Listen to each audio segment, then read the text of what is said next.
मिश्राजींच्या घरी पहिला मुलगा झाला तर बायको बोलली, मुलाला गावातील सरकारी शाळेत शिकू. मी विचार करत आहे की सरकारी शाळेत शिकवून त्याला चांगला नागरिक बनवेल. मिश्राजी बायकोला बोलले, चांगला नागरिक बनवून याला उपाशी मारायचंय का? मी याला मोठा अधिकारी बनवेल, म्हणजे आयुष्यात यशस्वी बनेल. मिश्राजी सरकारी बँकेत मॅनेजरच्या पदावर होते. बायको धार्मिक होती आणि तिची इच्छा होती की मुलगा संस्कारी बनावा, पण मिश्राजी नाही ऐकले. दुसरा मुलगा झाला, बायकोनं हट्ट केला. मिश्राजी यावेळी पण नाही ऐकले. तिसरा मुलगा झाला, बायकोनं पुन्हा हट्ट केला, पण मिश्राजी एकच रट्टा लावत होते, खाईल कुठून, कसा राहील, आणि यावेळी पण नाही ऐकले. चौथा मुलगा झाला. यावेळी बायकोच्या हट्टापुढे मिश्राजी हरून गेले.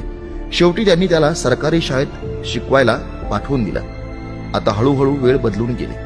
आता तो दिवस आला जेव्हा मुलं आपल्या पायावर मजबूतीनं उभे राहिले. पहिल्या तिन्ही मुलांनी मेहनत करून सरकारी नोकरी मिळवली. पहिला डॉक्टर, दुसरा बँक मॅनेजर, तिसरा एका सरकारी कंपनीमध्ये ऑफिसरच्या पदावर काम करू लागला. एका दिवशीची गोष्ट आहे. मिश्राजी बायकोला बोलले, अरे भाग्यवान, बघितलंस, माझे तिन्ही हुशार मुलं सरकारी पदावर लागले आणि चांगली कमाई पण करतायत. तिघांचं आयुष्य तर आता सेट झालंय, काही काळजी नाही राहणार. पण खेद वाटतो, माझा सर्वात लहान मुलगा संस्कारी म्हणून जवळच्याच शाळेत नोकरी करतोय, गावातच शेती सांभाळतोय.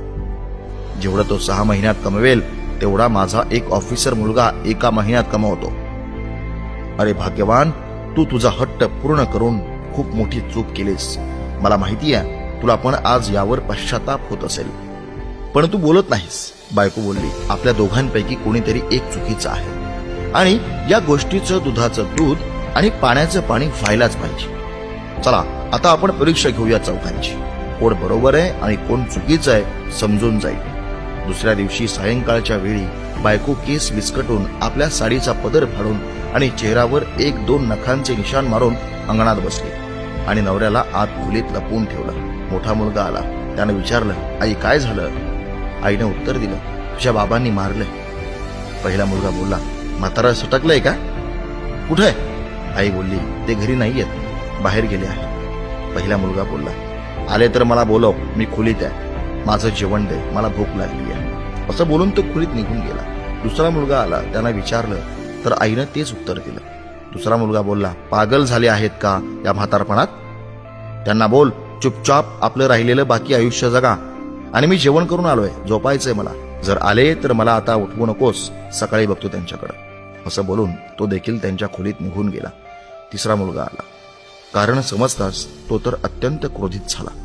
या म्हातारपणात आपल्याच मुलांच्या हातून बूट खायचं काम करत आहेत.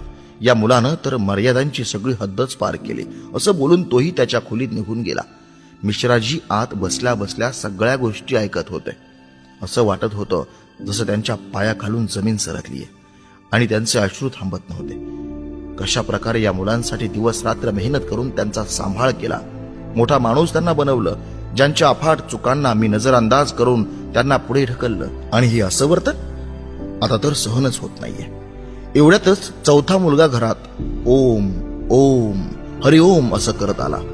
आईला अशा परिस्थितीत पाहिलं तर धावत आला. विचारलं तर आई आता घाणघाण शब्दात आपल्या नवऱ्याबद्दल खराब बोलली.